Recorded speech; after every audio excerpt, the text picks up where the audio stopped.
월렛 시큐리티와 사용자 경험에 대한 이슈로 발표해 주실 젠고의 Ouriel Ohayon CEO님을 무대로 모시겠습니다. 큰 박수 부탁드리겠습니다.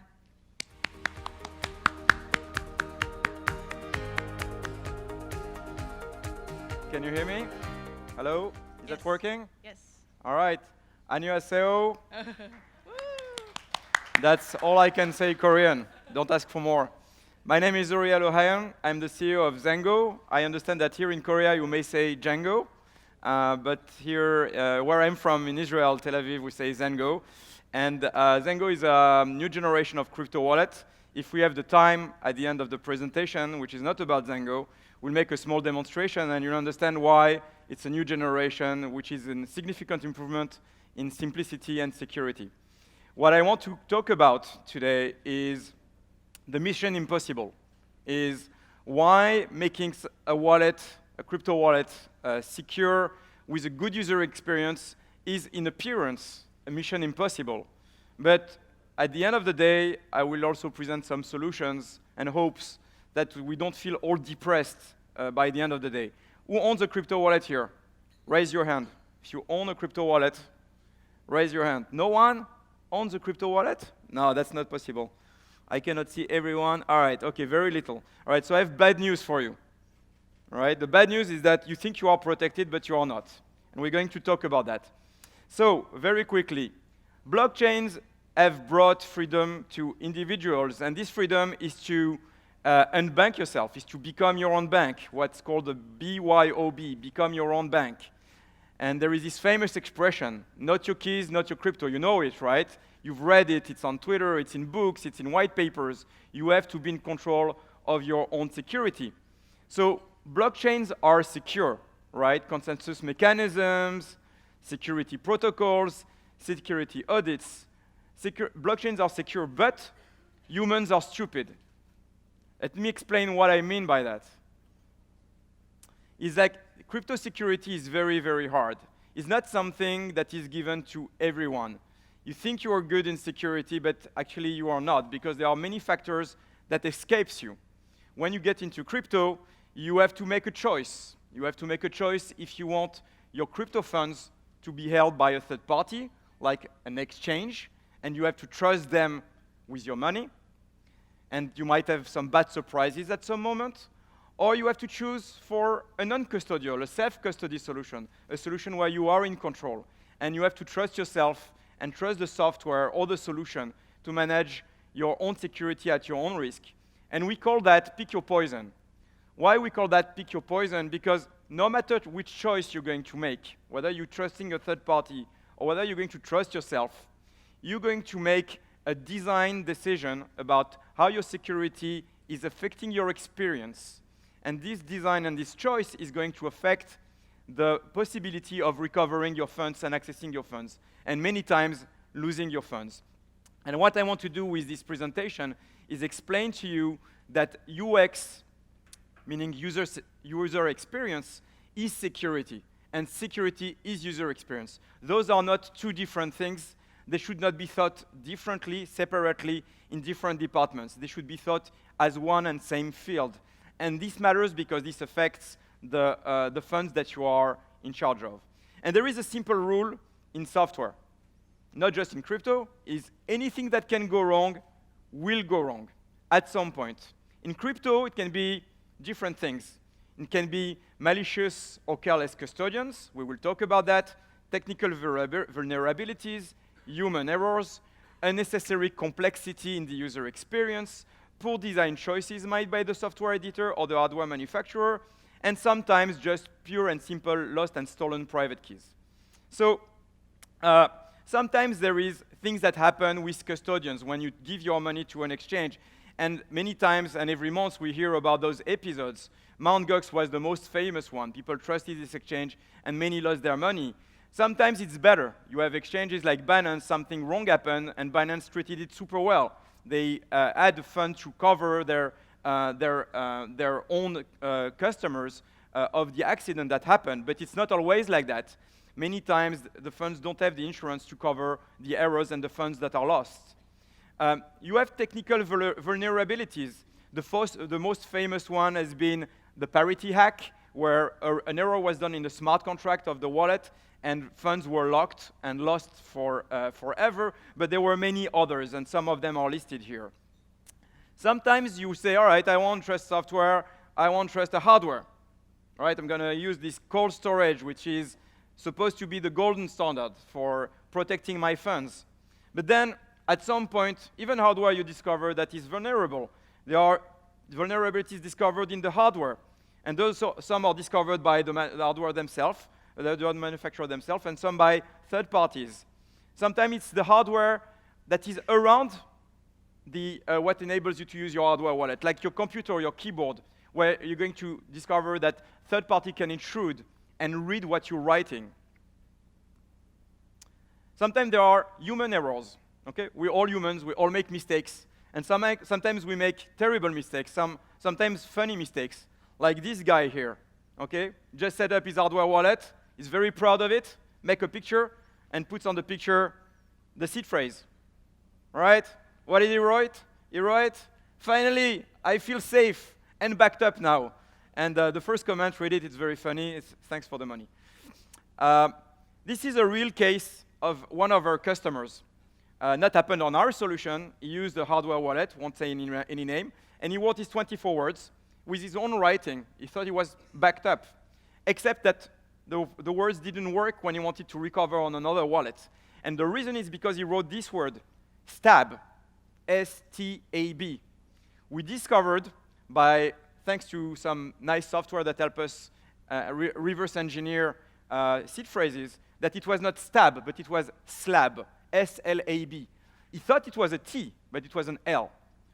And those errors happen every single day. Why? Because humans are not designed to manage security.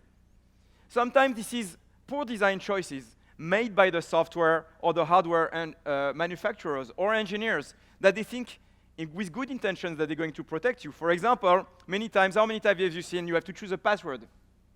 And this password asks you to have at least 8 characters long, and one of them has to be uppercase, and one has to be lowercase, and one has to be a special character, and one is a number. Oh my God, right? And you see that, it's terrible, and you have to reset it every 3 months. Banks do that very often. It's horrible user experience. And of course, people will make errors. They will write something, they think they write something else. They will save it in a place that is not safe, and they will not remember it. So people come up with greater stuff, like second-factor authentication. That's great, except it sucks. Second-factor authentication, there's no other words, purely sucks, right? The reason why it sucks is because it's complicated to set up, and very, very often, you will not be able to port it to your new devices. This on the left, this guy called Sean, is an engineer at BUIDL, right? BUIDL is specialized in crypto security. This is what they do all day long. This guy got his Coinbase account hacked because someone managed to reverse engineer the 2FA of his account, of his Gmail account, and by the way, resetting all his accounts, including his Coinbase account. He lost $100,000. When you set up an authenticator on Google Authenticator and you move to a new phone, people think that because this is Google, it's going to be ported to the new phone. It's not. You have to deactivate the 2FA and reactivate it, but sometimes it's too late, and then you cannot access your services. So protection by 2FA sucks. Lost or stolen private keys. Every single wallet has a private key, a hardware wallet, a software wallet, and you have to keep it safe. And people think they keep it safe. They put it in papers, they put it into a software like Evernote that they think is protected. And every day, people lose their money because they're losing their private key. They cannot recover it. They can't remember where they put it. They used a pen with the wrong ink that melted over time. They used a piece of paper that was thrown away by the cleaning lady that thought was pure garbage, and things like that. A company called Chainalysis estimated that 2.5 million and so Bitcoin were lost forever because of mismanagement of private keys. So, where is your private key? It's in a hot wallet, it's in a cold wallet, you have to choose between both. The reality is no matter what choice you make, your backup is always up to you to protect it. And this protection is called keep it somewhere safe. Keep it somewhere safe. How many times have you seen that sentence, keep it somewhere safe, without an explanation? And so let me introduce you in 2018 the best golden practice of keep it somewhere safe. It's called a pen and a paper. This is the future of crypto security. This is what people are recommended you to do. This is how you protect yourself.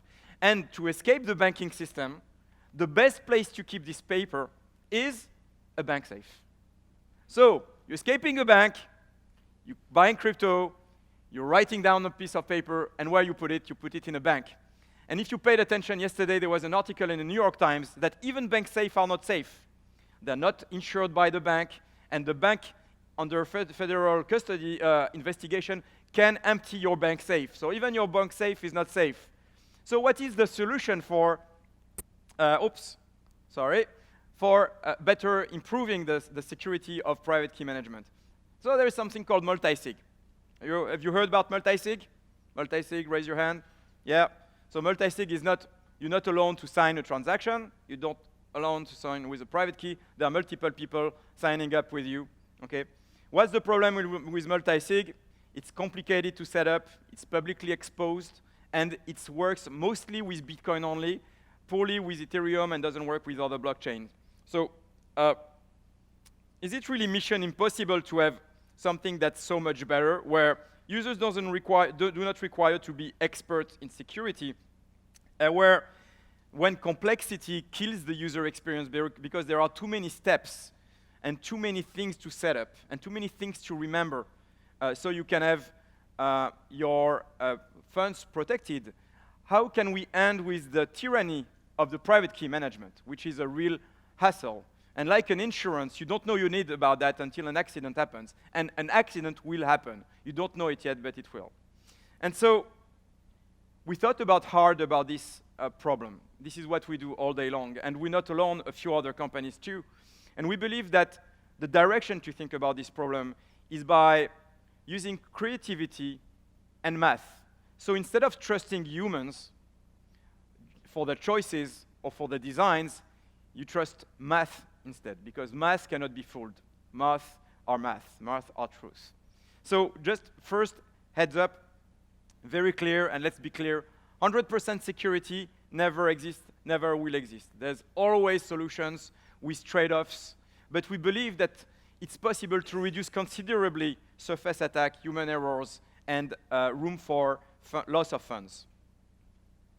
So here are a few ideas for improvements.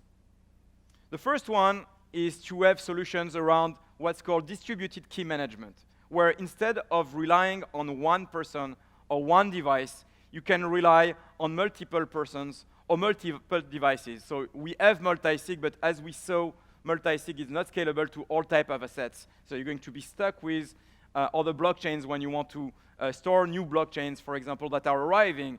If tomorrow it's a Binance chain or Libra or other things like that. So you need a better solution. And for that, you have new paradigms that are arriving. One of them is called threshold signature, which is a discipline or derivation of multi-party computation. And there is today many, many solutions that are starting to appear on the market. We are one of them. We are the first consumer-grade solution based on threshold signature, where independent parties, without exposing the secret, can sign together a transaction. And if you have time, we make a quick demo. You'll see it's really magical when you see it. So trust math, not humans. Make it as little as possible human dependent.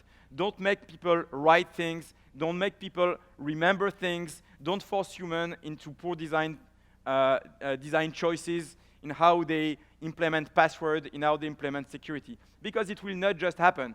When a wallet onboards you to their solution and puts as an option to backup, right, and backup later, this is what will happen. Most people will not back up, and when they move to another phone, they will lose their funds. This is a terrible choice. This is a choice that is made by humans. This is something that should not happen.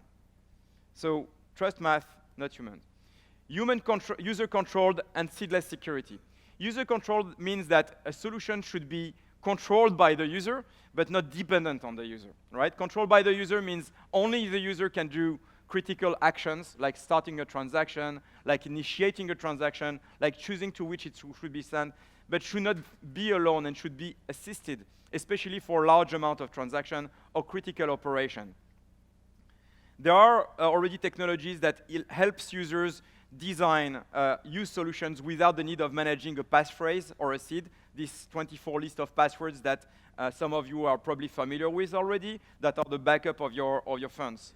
So we believe, and we think this is the future, not just in crypto, but in general, that the future will look password-free, meaning solutions that will involve no password at all, and that will deeply tie your services to your biometrics, to who you are, and not just to what you know. Because once there is something that you know, the secret can die with you, it can die with your memory, and it can be susceptible to human error.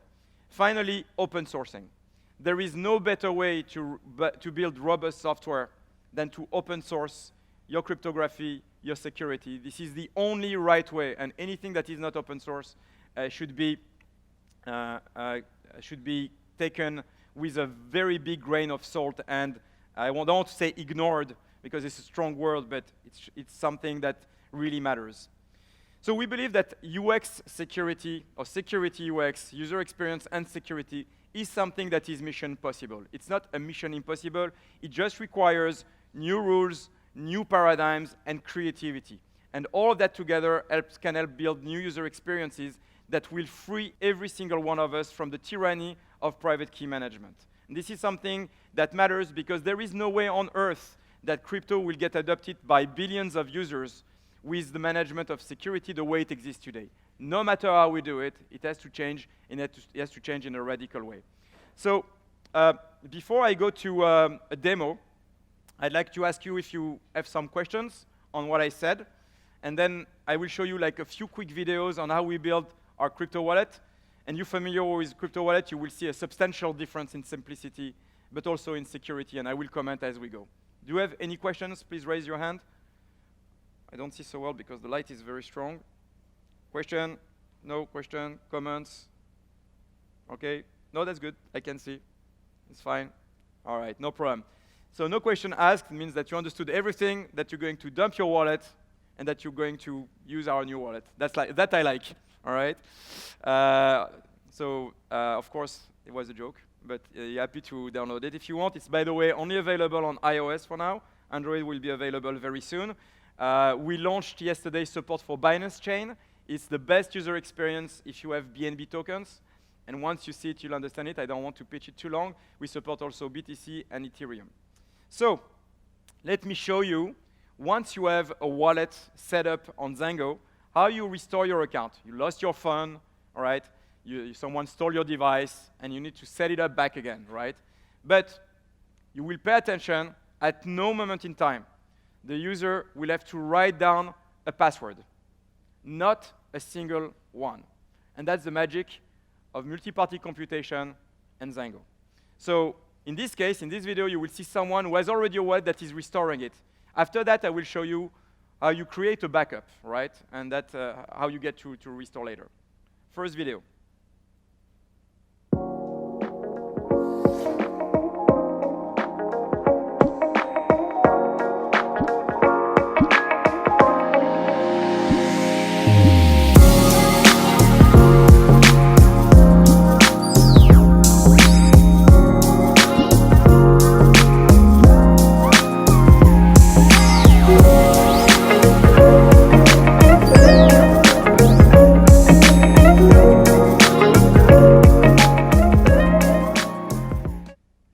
Secure. So that's what you saw. What you saw here is someone entering his email, scanning his face in 3D, which is not the biometrics of the device. It's something that is encrypted on the phone, but that we manage. And he had no password. What we skipped is the phase where you click on an email to confirm your email is real. But otherwise, there is no password to write. And as you saw, in a few seconds, his wallet was restored on a new phone with no password involved. What that also means is that only him can access his wallet and his funds. Unlike any other wallet where if you have someone who has your 2FA, your password can own your wallet and spend it. It's the first time ever that this is possible, not just in crypto, but also in fintech. Show you a new video. This is how you create a backup, meaning how you get to the situation where you can restore. It's kind of similar, all right? This is how you set it up the first time.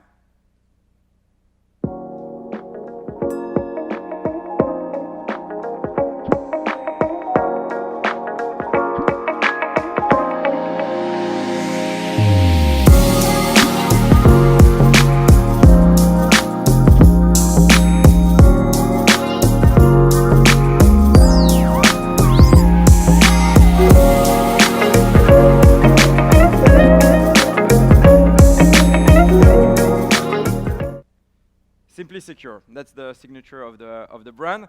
So with a few taps and just scanning his face, the wallet, the fund is backed up. There is no private key involved in ZenGo, no private keys ever generated, no password is ever required, there is nothing to write down, there is nothing to remember. You just need to keep your head with you. If you can do that, if you can keep your head on your shoulders, you should be okay, all right? So that's the only mission that you have to comply with. Keep your head. Any question until now? Any question? Raise your hand. Oh, someone has a question over there.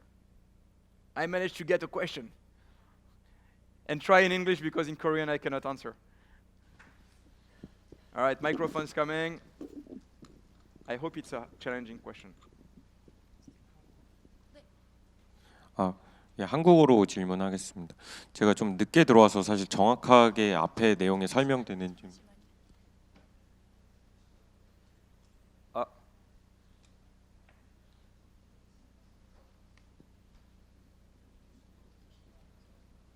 Can maybe someone translate what he said? Oh, real-time translation. Wow, that's awesome. All right, okay. Go ahead. 오케이.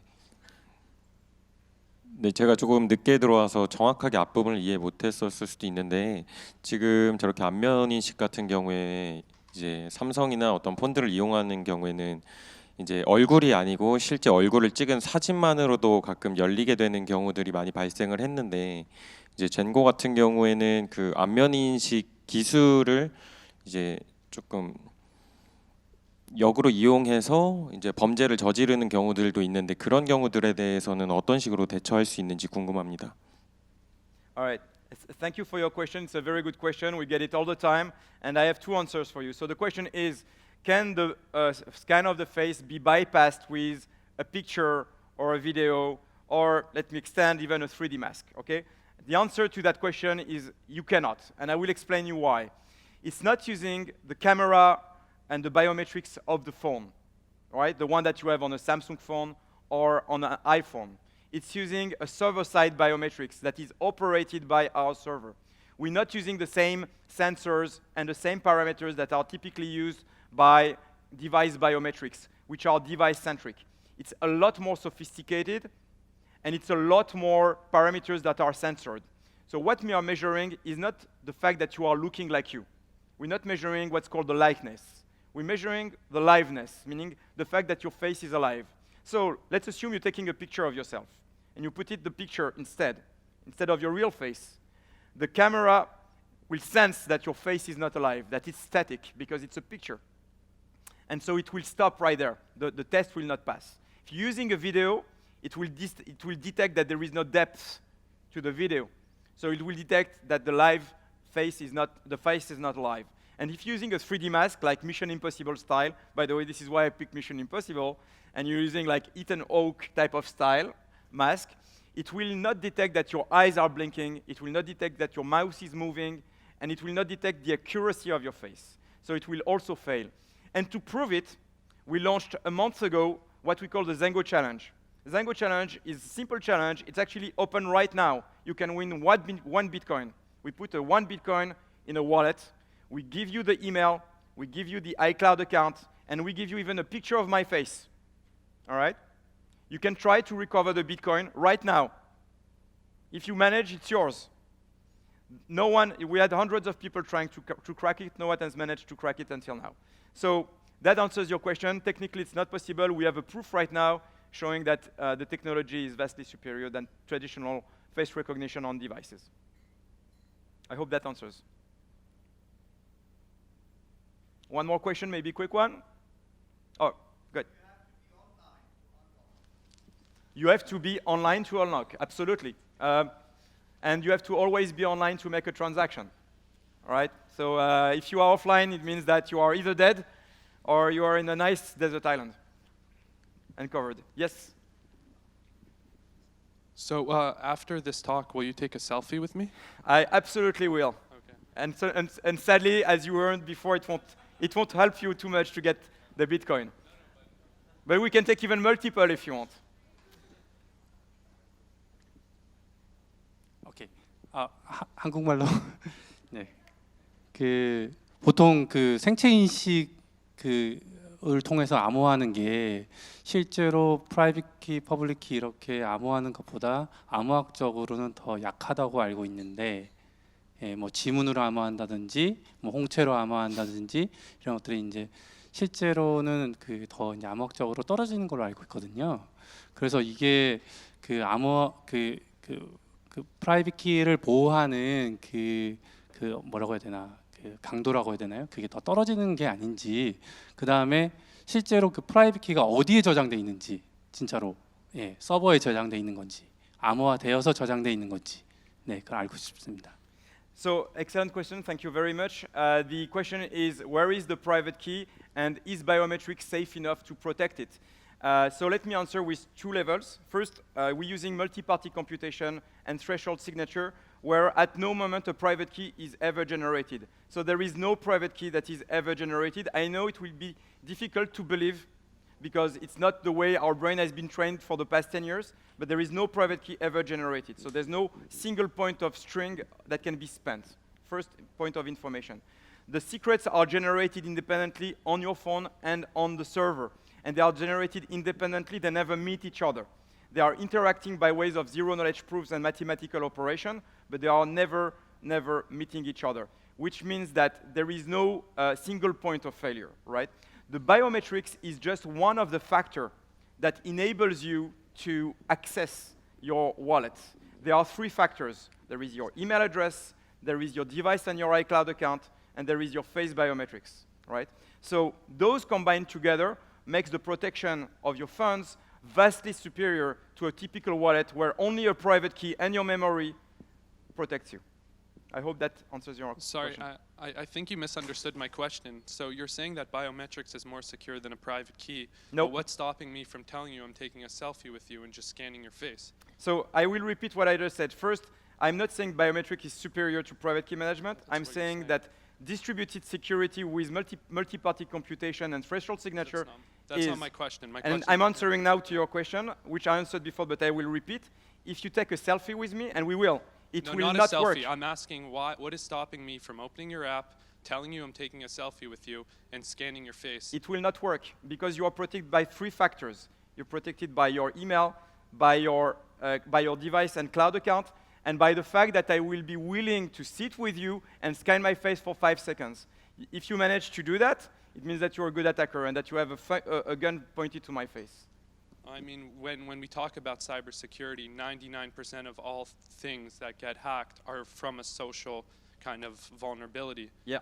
So, I mean, that is definitely the most vulnerable thing, It's that 5 seconds that you're saying is not important. It's not, because you need physical proximity. It will not work with a remote picture, a video, I'm not or saying 3D mask. remote. I'm going to walk up to you later if I had an iOS, but And you will also need my email account, and you will also need my Okay. iCloud account. Okay. Will you manage to have those three? I mean, again, these are things that socially I could very easily ascertain, whereas a private key I cannot. How can you get access to my By email hacking account? you. And how can you get access also to my iCloud account? All of three of them at the same time? By hacking you. All right, okay, let's try that. Okay, I give you 5 minutes to try it. And then after that I run, so you have to run faster than me. Thank you very much.